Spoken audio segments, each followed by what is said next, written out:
Hey, it's Bart with the Scotch Test Dummies, and yes, I'm joined by a virtual young rookie cop, Scott. This was 1993, I think, is when that picture came out. So what they do is when you retire, they send this out so everybody can see what you looked like when you started, and people sign it. Scott has retired. They didn't get this to him before he left, so they gave it to me to give it to him, and I thought, let me use this for this segment. So I'll probably pop this up so you can maybe see it a little bit better. What this is I like to do blind quick hitters at the end of the year. And I'll usually talk kind of about how did the year went, or weird things that happened, or me burning the yard, or whatever. But this year, 2021, Scott, my co-host on the show, retired from the police department with like 29 years in service. And we first rode together as partners in 1996. You can go back and look at the first video in this blind quick hitter series, and you can hear that story, but I'm going to tell a second one, which I'll call, quote, "We take 911 calls," end quote. That's from Scott. And well, I can't remember if that's exactly what he said, but it's something. We'll get to it. And the blind quick hitter part is I have a bunch of samples back there. A lot of them sent from the Beeve down in Florida. And I have no idea what these are. These could be bourbon, Scotch, Irish whiskey, Canadian, Japan. They could be from anywhere. I don't know, so I'm going to try them blindly. I'll give you my flavor notes, my nosing notes, and then I'll finish and tell this story about we take 911 calls. So let's see. Smells like another Scotch. This one's a little light, maybe like a Space Side. Hold on. I've had this one before. I'm picking up like a touch of Caro syrup and red licorice vines. Kind of that waxy. Oh, what is this? I've had this. Hold on, is this?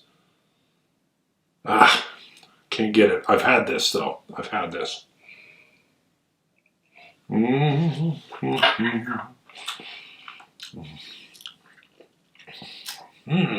Holy moly.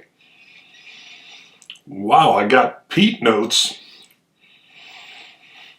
on the taste that I didn't get in the smell. And strong, higher ABV. What was that? Well, now I'm perplexed. I'll get out. That was like a flash of peat.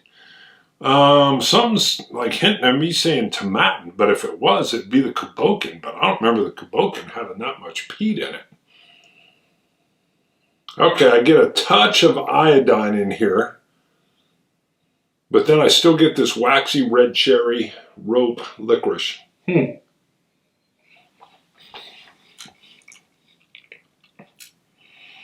Boy, this comes in young though too. I feel like this is young. I can't tell what this is. Before I guess, let me do a drop of water. There's some paper there. I can't see what it is. Oh boy, we need a bigger drop than that. The ABV seems higher. Definitely a peat.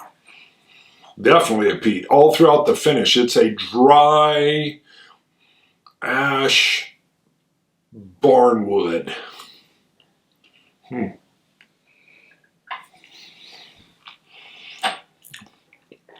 All right, we'll see if this changes. And I feel like I need to double take and make sure that I hit record. Hold on 1 second. All right, we're going to take a look and then I'll tell you the story. What do we got? What? 2017 Lagavulin Distillery. Distillery only cask. 54.1% ABV. Wow, 2017 Lagavulin. That's interesting. The distillery only cask. I usually don't get this much ash wood kind of burntness on there. And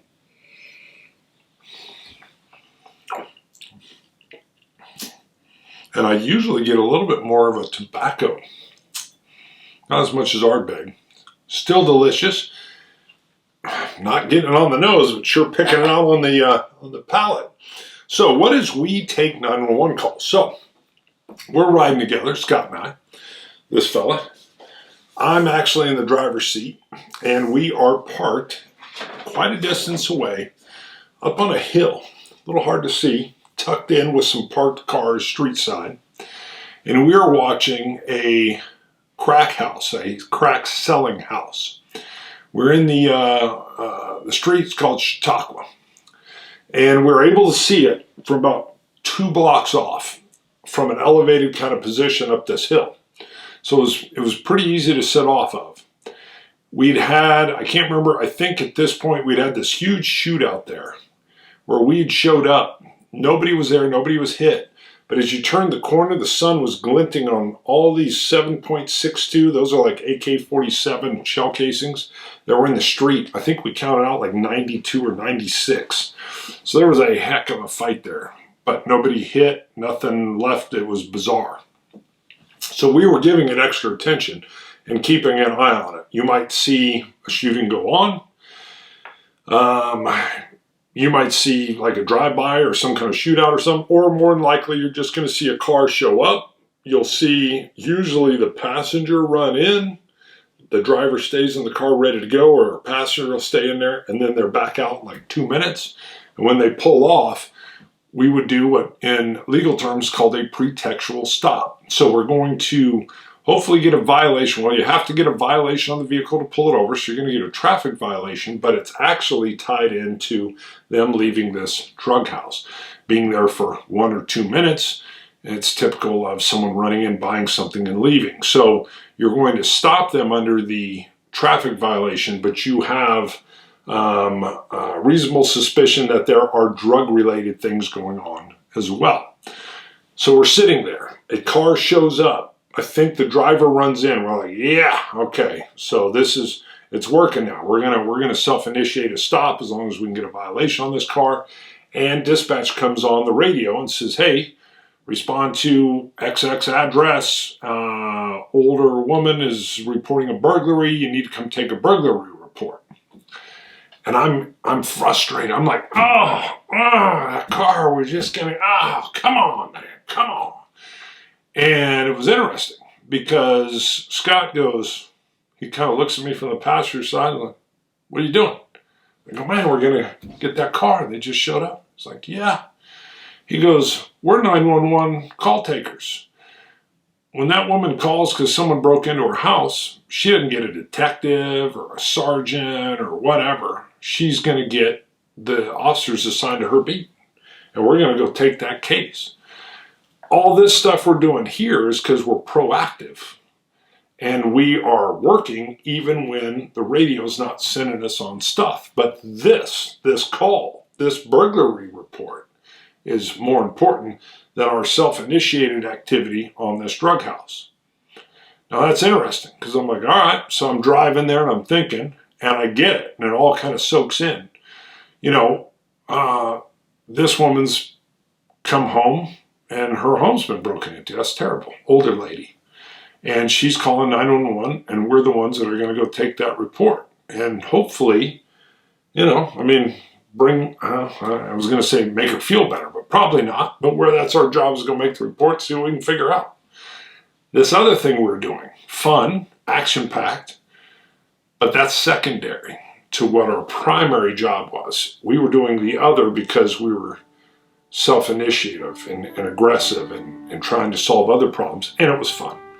But we were also had to do our job. When she called 911, she got us. And we had to get there quickly and promptly, and it was not a negative. It was exactly what we were supposed to be doing. And I passed that on year after year when I was teaching somebody new. And hopefully they did the same. The mindset, we were the small cogs in the system. But when she called 911, we were the ones she was going to get. Good lesson to learn. It can apply to almost any job. And everything else we did was because we were doing extra stuff. But got to take care of your primary. So, just a cool little story.